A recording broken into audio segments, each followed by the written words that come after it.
As Guyana sits on the economic and political crossroads, we speak to the nation's opinion leaders and decision makers to get their views on the challenges the country faces and the path it must take to achieve national development. Welcome to Nation Watch. Now here is your host Mervyn Williams, former member of the Guyana Parliament.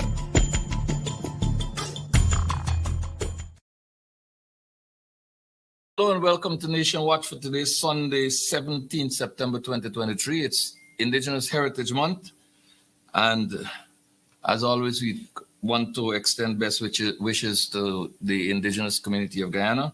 Today we have a very special guest. Our guest today is Mr. Aubrey C. Norton, leader of the People's National Congress Reform and leader of the parliamentary opposition.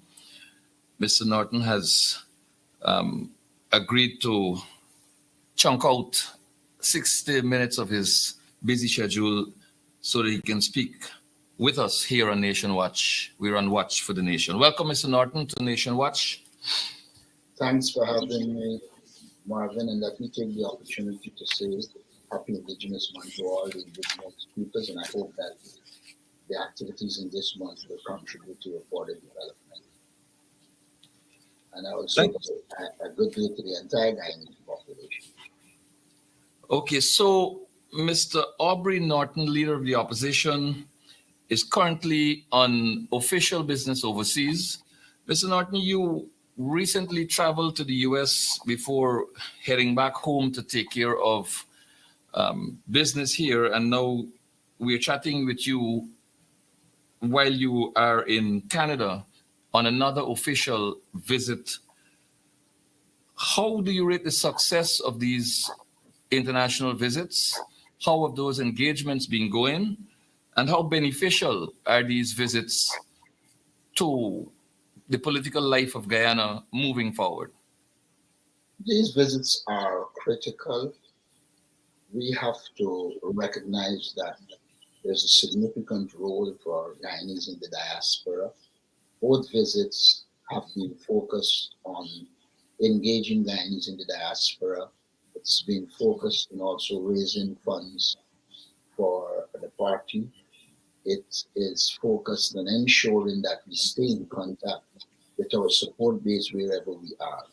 We also met with others outside of our support base, but the major focus on this occasion was not to focus on the status quo in the United States, but to engage our members. I believe it has been successful. The Guyanese in the diaspora, for instance, have ensured that we have access to certain media overseas. Up to this morning, one of the persons in the United States that we have engaged and sending information to indicated that from this week here, they will be putting our information in their newspaper. And so in terms of us accessing the media in the United States and Canada, it has been successful. I've already here done 2 interviews with the media. I'm scheduled to do another one shortly, in which I will discuss the Guyana political situation and bring to the awareness of the people in Canada what the reality is in Guyana.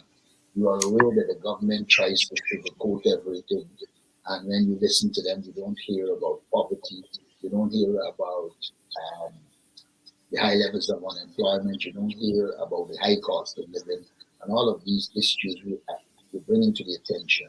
More importantly, a lot of Guyanese are committing to come and work with us to ensure we return to government. Some of them have indicated the skills they have that can be useful when we are in government. And so I believe these engagements have been very successful. For instance, in some areas of the United States, some people who are not involved in supporting us and in politics in recent times have returned. And I think that is good for the PNCR, it is good for the UPN, it is good for the opposition generally. Comment briefly on your newspaper interview with the Spanish newspaper outfit. Guyanese people are not aware that you have been reaching out globally. So if you can give us a little bit of an update. Which one you were talking about? Because as This, far this Ricardo, the gentleman who from the newspaper from Spain that you had spoken with a couple of weeks ago. okay, well, I didn't even know it was out, but I was engaging. I had agreed to ensure that a proper view of Guyana is given. And he did indicate to me that when it is going to be out, he would have let me know.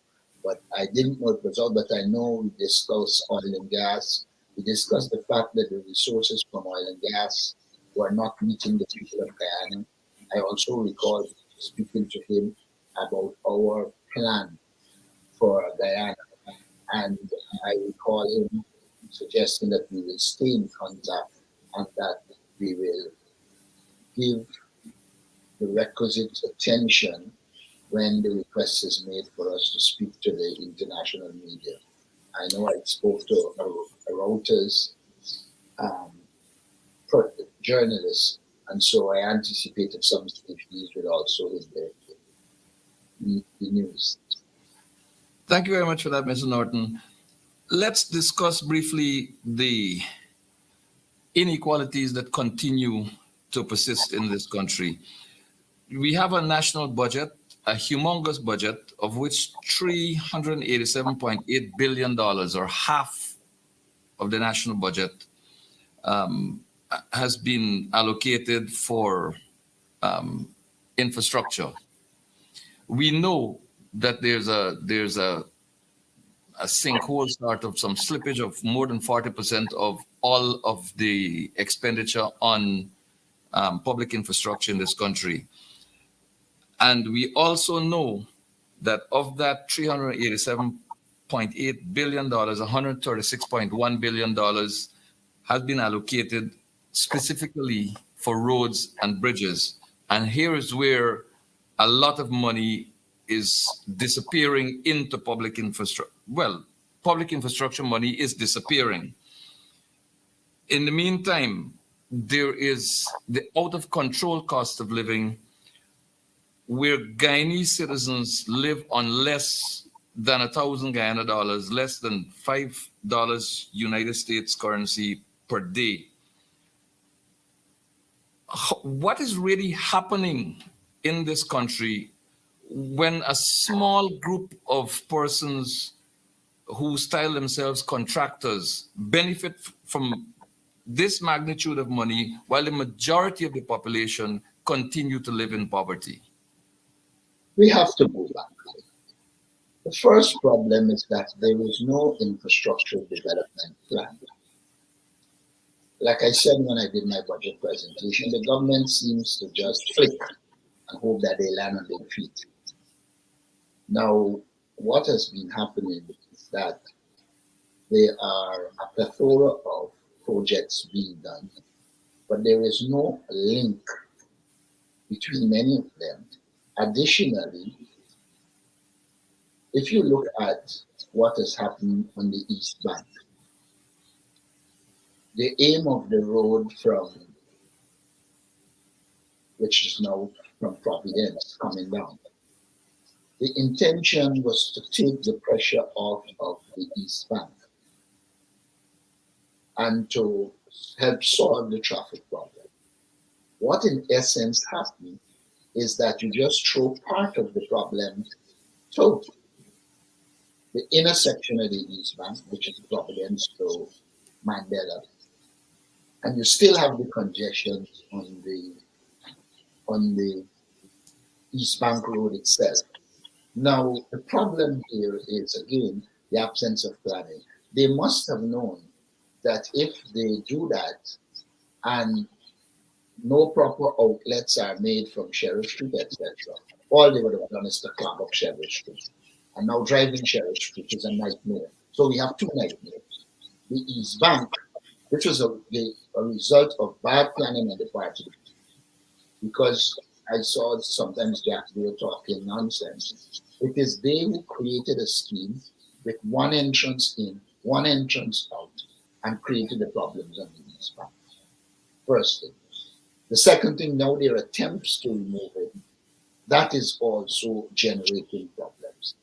I say this to say to you that it is not part of a structured program. If you look in Prashad Nagar, they are widening roads. But all of these widening roads coming back into a narrow road, which doesn't make sense to me. And it suggests there isn't planning. Side by side with that, they are narrowing the drains. When flooding is a problem in Georgetown, they're not focusing on efficient drainage systems.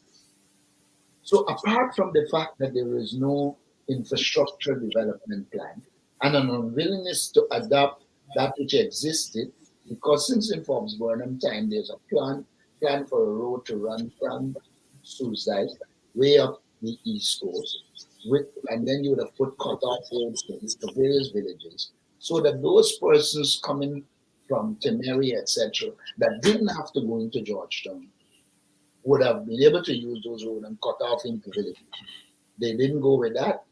They go with a program here that is generating more problems than it solves. But the thing about the infrastructure program is the high level of corruption. I think the government opts for infrastructure because it allows for a lot of kickback and corruption. And so once you are allocating these contracts, and then you don't have an efficient procurement commission, they are stifling the procurement commission. They are finding all kind of rules. I know somebody who recently was not awarded a contract. They sent a request to the procurement commission, and the procurement commission basically found excuses rather than have a proper investigation done so that it can be determined why the person didn't get a contract. So there's a lot of corruption that is linked to these infrastructural development projects. And if you know the history of the PPP, they have always done that. We know of cases where they took people who know nothing about road construction and give them contracts. What that meant, and the negative of it you're seeing, roads that are not properly done, roads that will have to be done again. And so it's a continuous flow of corruption rather than focusing on the development of Guyana. Additionally, in many of the PPP strongholds, they are doing over roads that have already been done in recent times. And then in many of the African Guyanese community, they continue not to do the roads. I know, for instance, they want to focus on Linden, New Amsterdam, and Georgetown because they believe they have to win those to win the national elections. We know that our base is strong and they won't be able to win it. And we know why they're going after it, and our people are there, and we would hope that they do proper roads. We know that the spin-off is corruption. We know that it is not an genuine interest in people in Linden, Georgetown, and New Amsterdam. It's another approach in which they hope to gain votes. And I will say to the people of Linden, New Amsterdam, Georgetown, you're entitled to those roads. You must demand that they are built properly, but you must be well aware that it is not your interest they are attempting to appear to be a good government so that they can get votes. Would you say that the People's Progressive Party's corruption agenda is deliberately laid out? Let me give you the background. The infrastructure budget 2023 is 50% greater than 2022. And according to the numbers from our team here, it's budget 2023's provision for public infrastructure is 271% greater than 2021's provisions. So with no increased capacity, either to manage or to provide skilled labor, with no design, as you already pointed out, no strategic design for public infrastructure works, this massive increase in allocation seems to be deliberately targeting corruption. It is, in fact, an avenue for corruption. The fact that there isn't a plan suggests that they're not serious about the development of Guyana. Um, when you look at their approach to infrastructure, I just mentioned to you that they are taking people who know nothing about infrastructure. I mean, I've told them a case of a mechanic who the PPP just took and made a contractor and demand done with mechanics because he making money at a rate that he doesn't mind. He told people he doesn't mind having to give the kickback to government officials. And so what you have is not an attempt to give us roads and quality roads. It's an attempt to enrich a few. It's an attempt to ensure that the government and its cronies can access the resources via corruption. I have said regularly, and I include Jack Dale and Irfan Ali in this, if they want to be honest and they want to say that there isn't corruption, let them take their assets and put those assets against their income over the years, including what loans they would have had. And you would see that corruption underpins the wealth that we are seeing amongst the PPP elite. But what is worse is that some of it are being done with loans, which are going to be a burden on future generations, and they don't care. So it's a gravy train, for the want of a better phrase. What they have is a gravy train running so that they can get the soup and the gravy, enjoy themselves at the expense of the people of Guyana. I pointed out that a private contractor close to the people did a road of, I think, a mile long with so much. And it cost 13 million Guyana dollars. Don't quote me on the length, but a similar road by the PPP cost 31 million, nearly 3 times. And so you see, the aim is corruption. The reason they are not putting proper procurement systems in place is because with proper procurement systems, you will have to produce a plan, you will have to do proper quantities, etc. But what the government does is just allocate the resources. I mean, the government itself had to turn and tell the contractor that is doing the road from East Coast Public Road to Lamaha Gardens to pick up the pace where we have to take with the contract. Of course, when you know that somewhere along the line, they fell out with the PPP. And so they issuing warnings, or in the fight to divide the cake, they probably ended up on the wrong side of somebody in the PPP status quo. So the whole thing is really to focus on corruption rather than delivering services to the people. I saw recently the people of Kuru battling for a road when we are aware that an enterprise they did over roads that were already done and not yet destroyed. They did the same thing in Enmore. So the focus is not on the development of the people. There is no attempt to see where the critical problems are and put road development to deal with the critical problems. I note that they have just announced, I think it's a program stated, because we know that when they did the road along Pontranjam, the focus was on their elites getting access to the properties in All Boys Town. During the local government election, we warned that that was their interest. And so as they move into All Boys Town, the only thing that is missing from the plan that they had, the plan was to win the local government election take the mayorship of Georgetown and then use the mayorship to be able to pressure the people of Albistown out of Albistown and to give the cronies prime property along that Contrans Dam Road. Some of that has been uh, some of them effective. And so they're coming up now with new plans. I gather they're going to do some roads in Albistown. But we have been calling for them to do those roads in Albistown. We think they need to be done, but we are also aware that as they shift, they are not just shifting to help people in our support base. It is Well, part of their political agenda. we know. Only recently, I am informed that they took away some lands from overseas African Guyanese who were overseas based in the Oval area, lands that he legitimately got.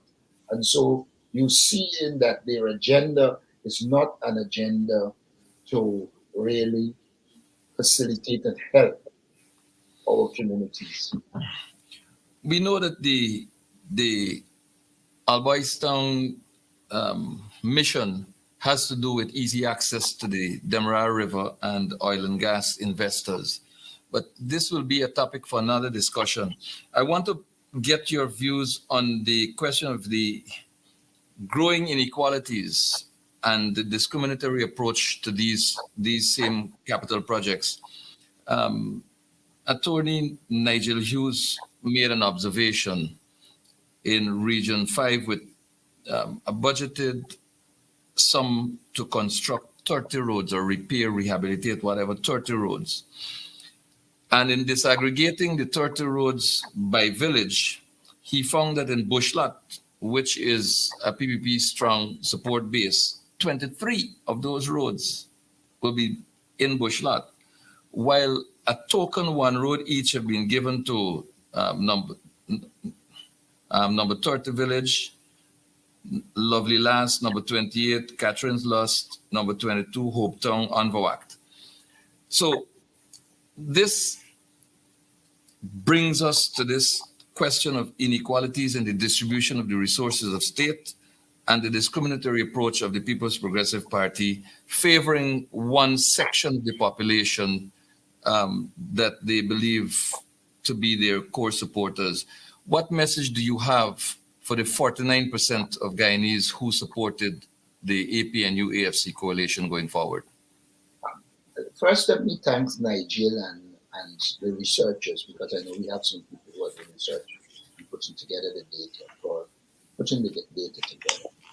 All it does is manifest what we have been saying, that the focus is not on the development of people, it is on corruption, and it is based on discrimination.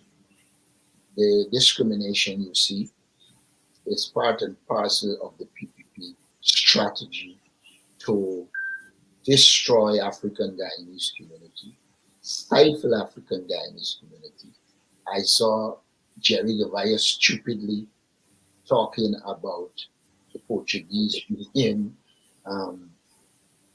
discriminated against, in total contradiction to the history and evolution of the Portuguese community here. So as they do those things, they are also using their propaganda machinery to make it look as if, another group is being discriminated against.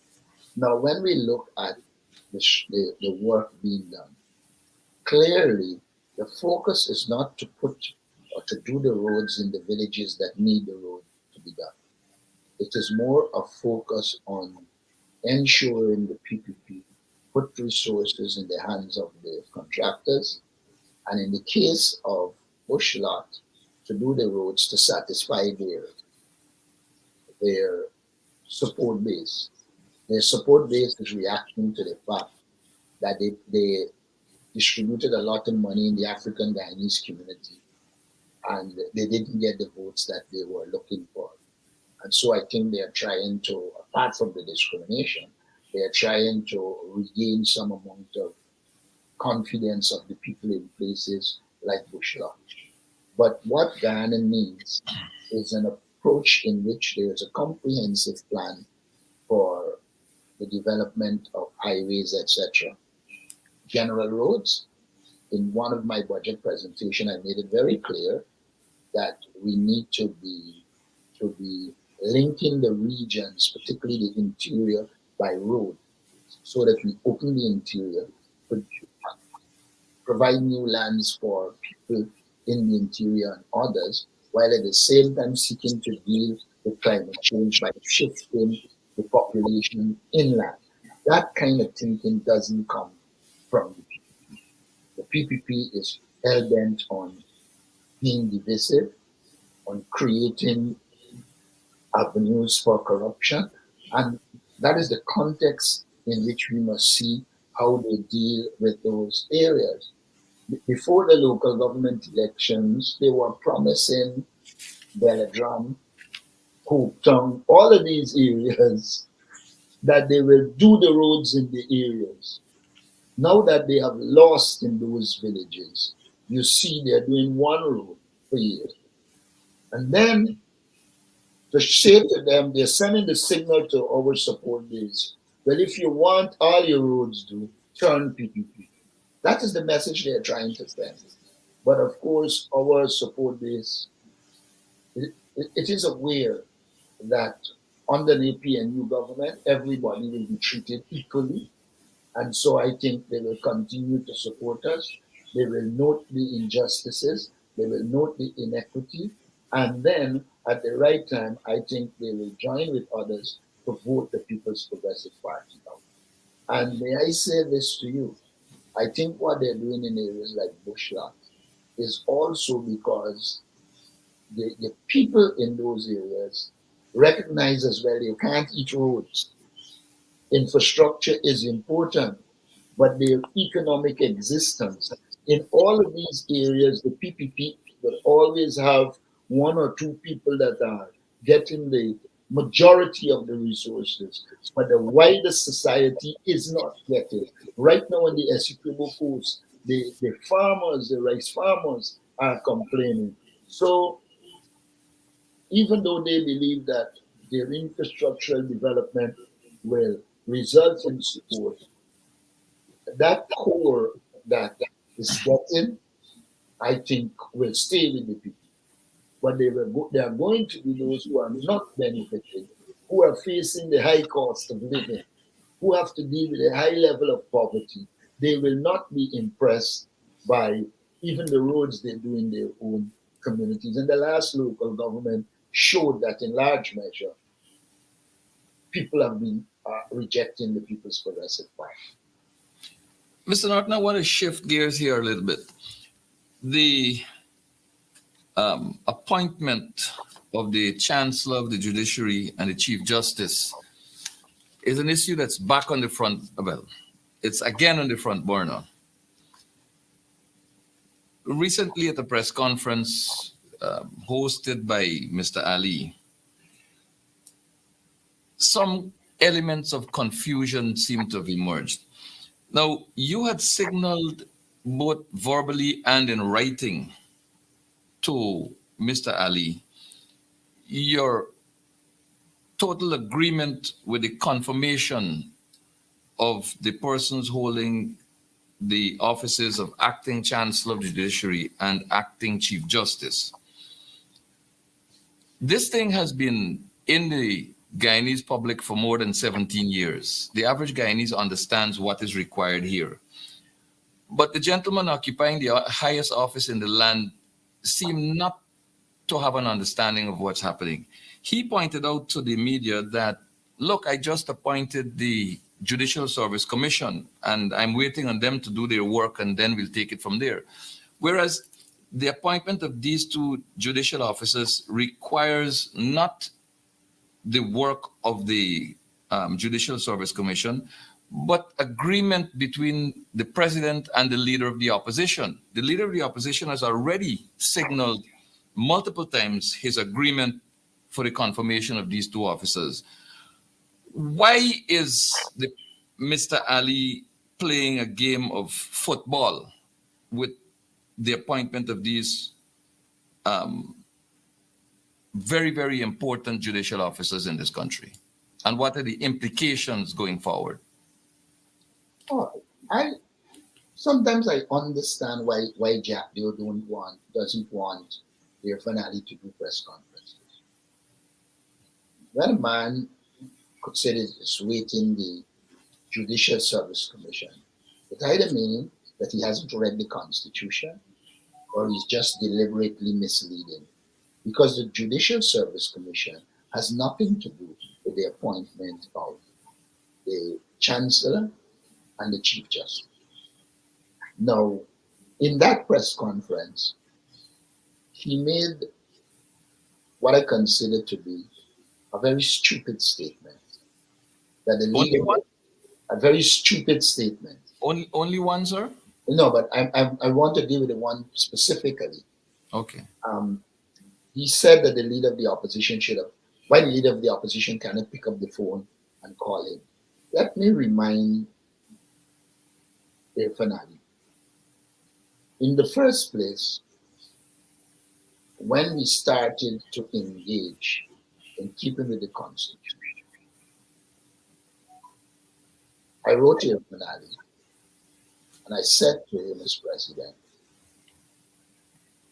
I am in agreement with the present acting chancellor and present acting chief justice being appointed to the positions. He very rudely, arrogantly responded by saying he will do it whenever he feels like doing, for the want of better words. He suggested that it is not the place of the opposition leader to suggest to him that it be done. Now, if you rebuff and overture by me as leader of the opposition, why do you think I would want to call you? I wouldn't.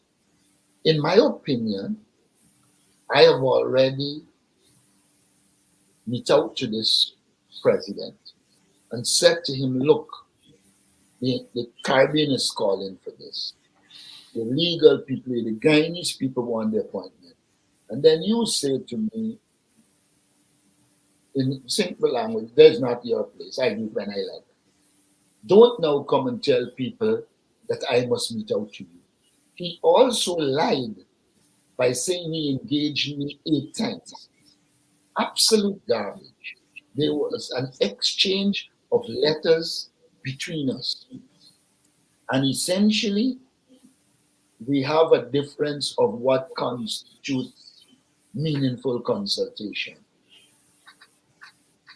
In all the cases, when you point out, particularly the last one, where I pointed out when he was going to appoint the Teacher Service Commission, that we had no problem with Dajidar because he had no known political links, but we had serious problems with the appointment of Mrs. Leela Ramsey because she is the wife of a former Attorney General, and she is the mother of a present minister.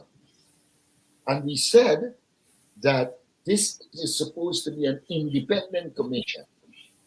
And so we said we couldn't support her. Then there was the young lady from Linden, Joan Mounthouse, well, I know her coming up as Joan Boston, who is a PPP activist. I'm not asking anybody. I'm telling you because I know she's a PPP activist. I know she was getting contracts from the PPP. How do you put on a commission that is supposed to be independent, a political activist, and expect that I will agree with it? And when we put the objections, he went ahead and appointed them. So it suggests that he doesn't believe in consultation. He believes in doing what he likes. Unfortunately for him, the case of the Chief Justice demands agreement. And he knows that he wouldn't get there. Now let us turn to the extant Chancellor acting and Chief Justice. There are those who believe that it is purely a question of race that caused them not to be appointed by this regime. There are others who believe that they're comfortable with Justice George, but they are not comfortable with Justice Cummings.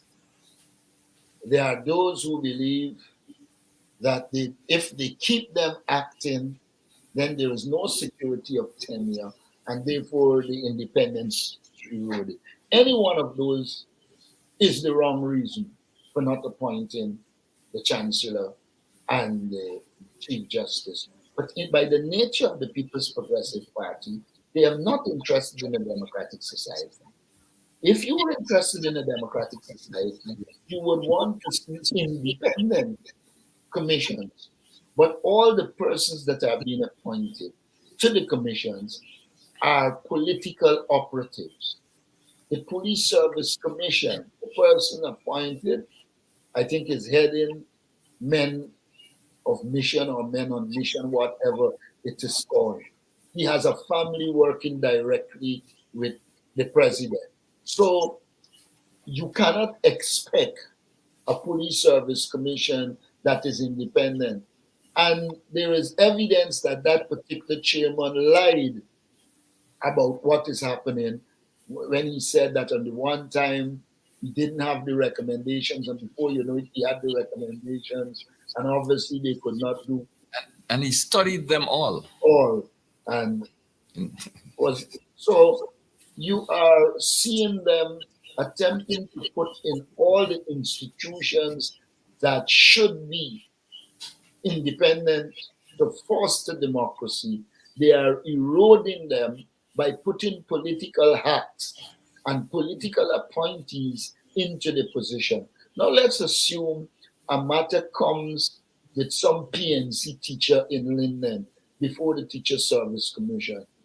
Do you expect a PPP activist to be independent? They wouldn't. And so this is not about democracy.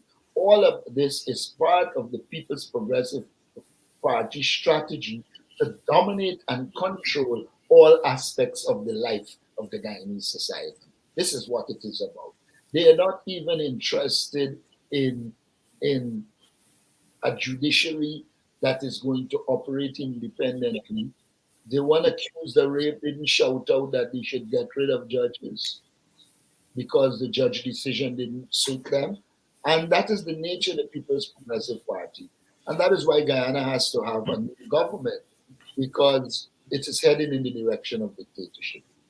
But Mr. Norton, there seemed to be some method in the madness here, because there seemed to be an objective from the side of the People's Progressive Party. In the case of the appointment of Mr. Hicken, a questionable appointment as acting commissioner of police, because of the need to avoid appointing Dr. Paul Williams to that office, Dr. Paul Williams being senior to Mr. Hicken. And there is this controversial extension of the office of Mr. Hicken's tenure as an officer of the Guyana Police Force, simply because Dr. Paul Williams will be due for retirement sometime next year. So it appears as though Mr. Hicken is being kept there just so that Mr. Williams can stay out. And there's a school of thought that suggests that, as you pointed out, the chancellor is not favorably looked upon by this administration.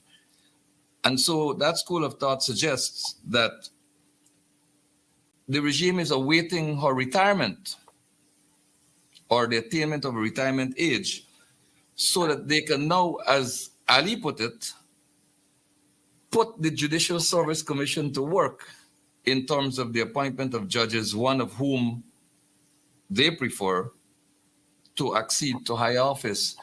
Is this mere imaginings by persons who are commenting, or is there, in fact, this particular method to the madness of this regime to directly control, dominate, manipulate all levels of all offices across this land?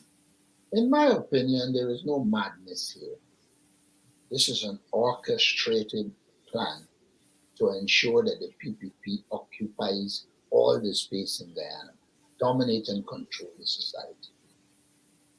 Hicken, for instance, and you can challenge this in a court, campaigns on behalf of the PPP. He was in Agricola campaigning for the He was in East Randveld.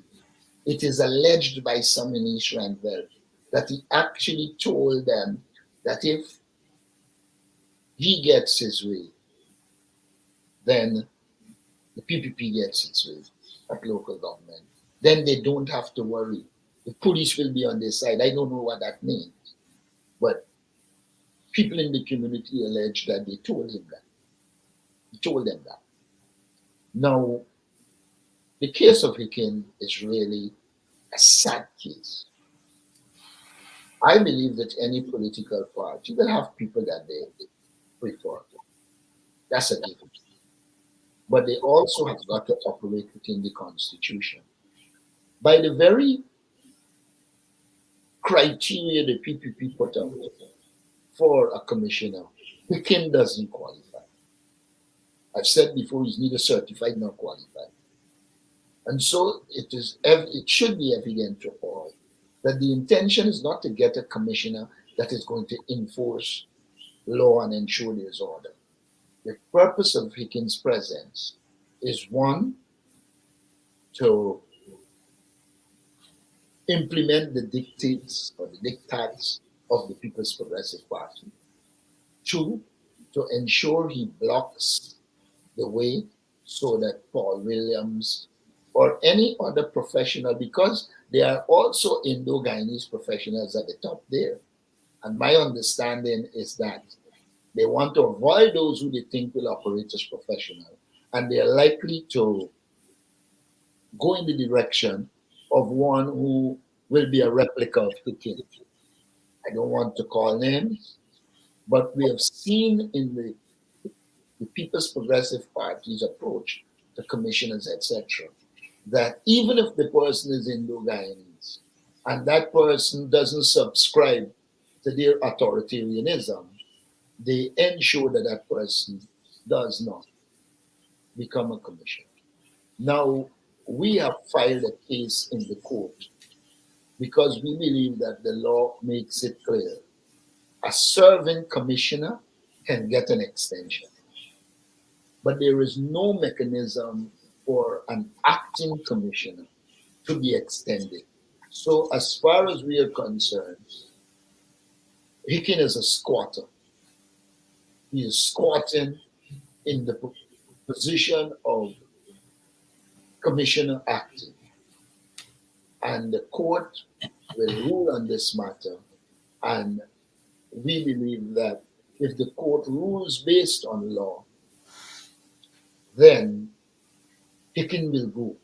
But we also have got to be very, very careful with this government because it bribes all and sundry. Some will reject it, some won't. And it is unfortunate that bribery is not only in terms of economics, like you want the contract, etc. Bribery has now taken a new role in the political machinery. You're bribing people to sign for you to get a candidate. You're bribing people for them to go on your list. You're bribing people for them to vote for you. There is the completion of the PPP corrupting the political processes in Guyana. And that is one of the most dangerous developments in recent time. We are accustomed to PPP's corruption in the economic realm, but it is fastly moving in the direction of corrupting even political processes like local government. Who would believe that a government that exists in a country will stoop so low to be paying people to vote for them, to be forcing people to put on their T-shirt so that they can appear? You know, I remember when the local government election nomination day, I said to people, do not be carried away by what the people is doing. They're playing optical politics. They want to give the impression that they have large support in the African Guyanese community and that they had already won the elections.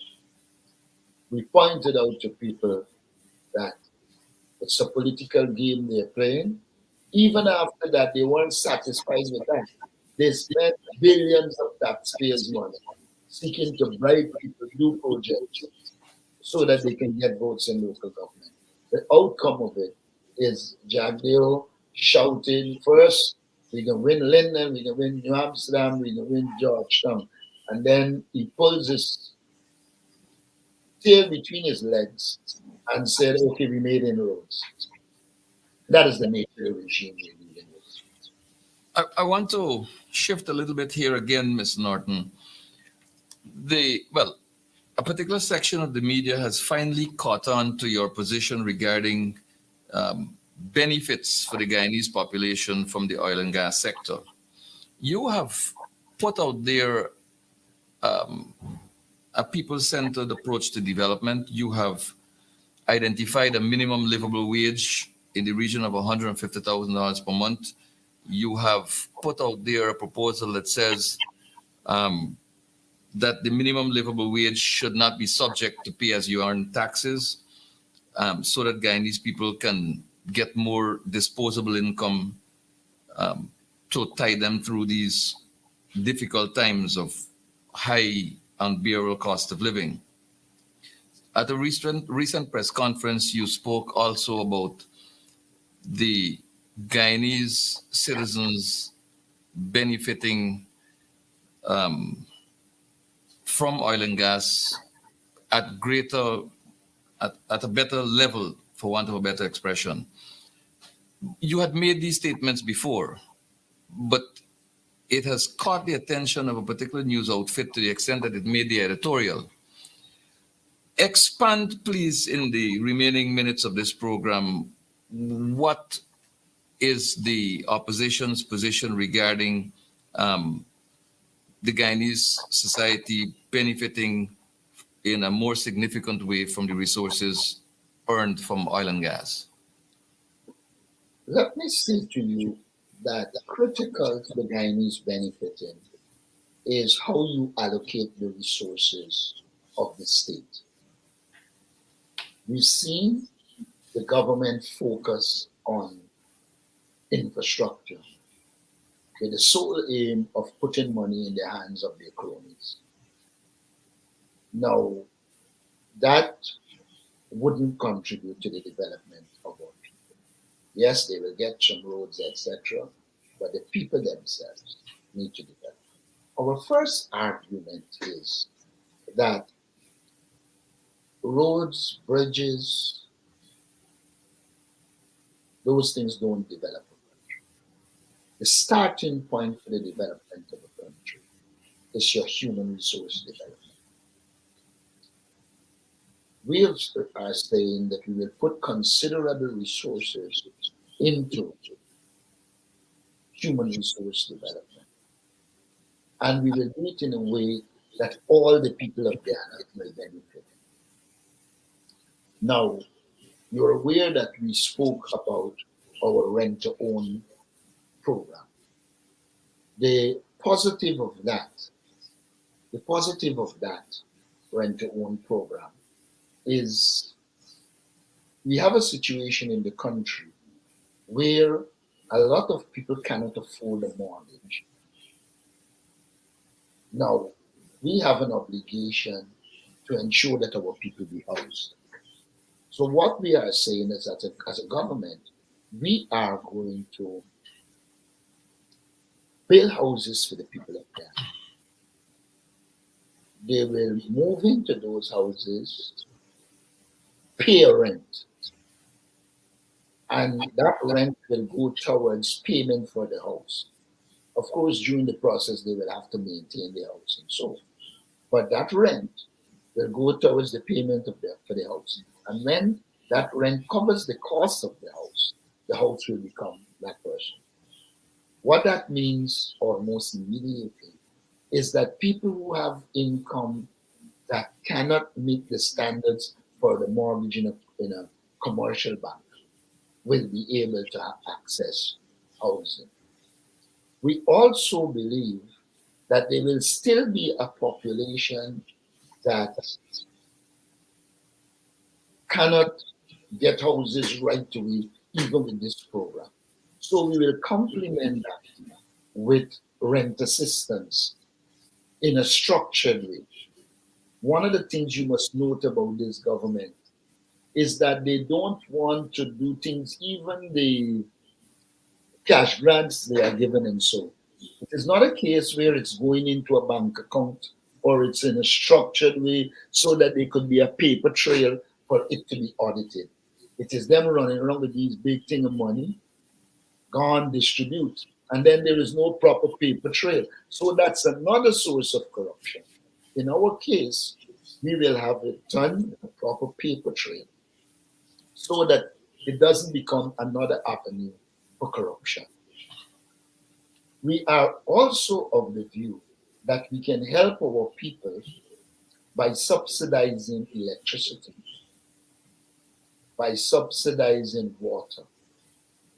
And remember that the law says, the Constitution of Guyana says, health care must be free.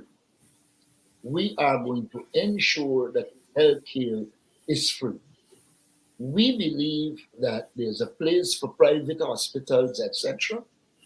Our intention is not to get rid of private hospitals, but we have an obligation to ensure that our people can access quality health care.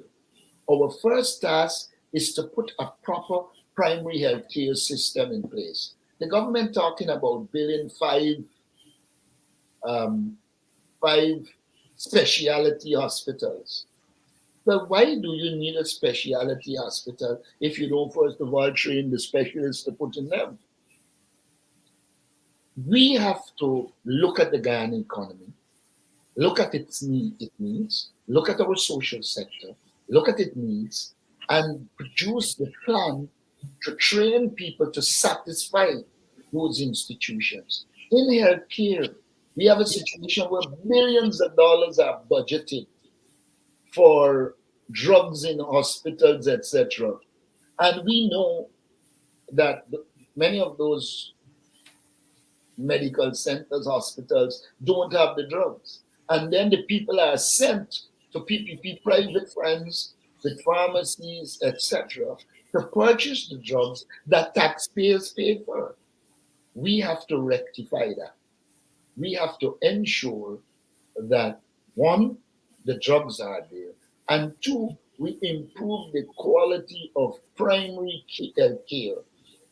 And we also have to, as it relates to the interior, the hinterland, not only develop the hospitals in the key areas, but you have to develop a proper Medivac program. You're never going to be able to put hospitals that can give the best services in all of the interior.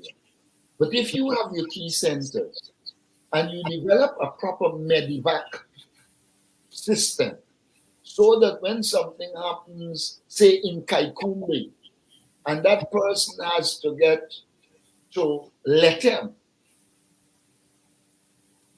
while we don't have the roads that they could drive in a peaceful way, we should be spending some resources on putting in place an efficient Medivac operation that allows the people to be able in very quick time to get from where they are to the central places that we have our medical thing. I anticipate that now that I say this, I can read in the next budget that there is an interior Medivac system.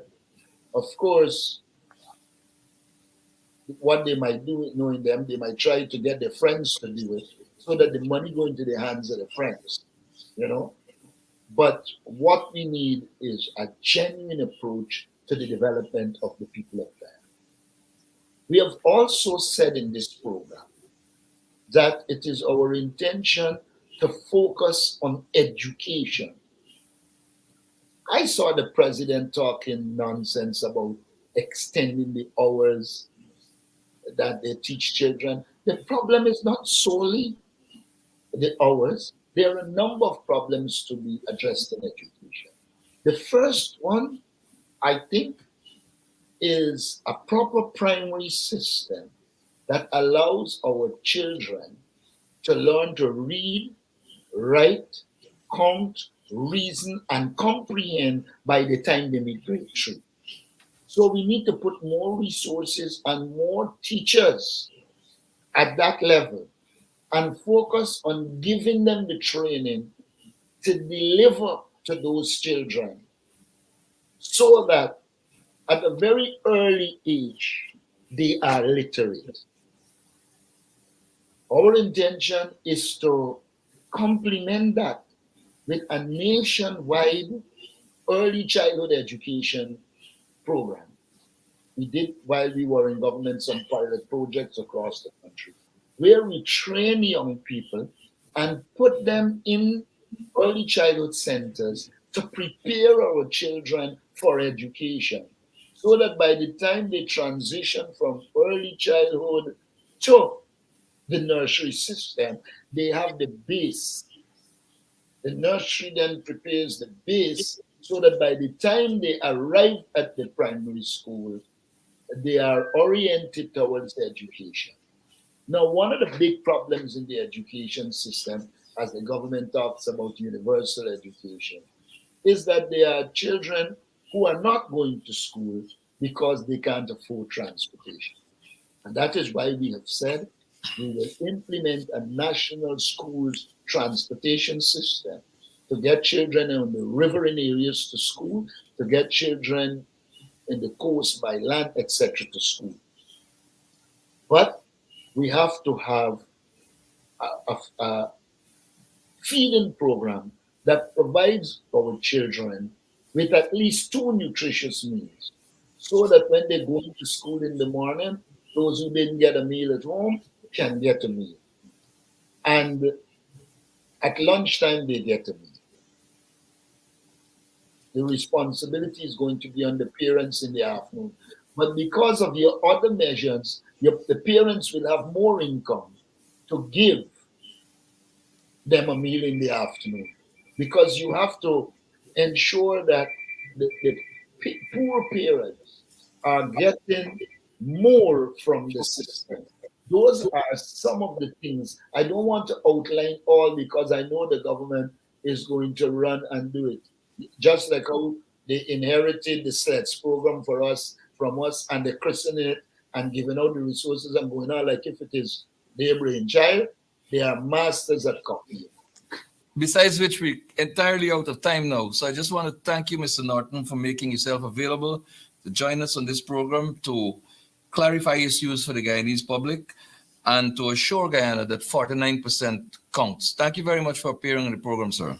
Thanks very much for having me, and I hope to see you shortly and engage again. Ladies and gentlemen, you've been tuned to Nation Watch, a production of the People's National Congress Reform. I'm your host, Mervyn Williams. My guest has been Mr. Aubrey Norton, leader of the People's National Congress Reform and leader of the parliamentary opposition in the Cooperative Republic of Guyana. Thank you for joining and staying with us to the end. Until we meet again, God bless. As Guyana sits on the economic and political crossroads, we speak to the nation's opinion leaders and decision makers to get their views on the challenges the country faces and the path it must take to achieve national development. Welcome to Nation Watch. Now here is your host Mervyn Williams, former member of the Guyana Parliament.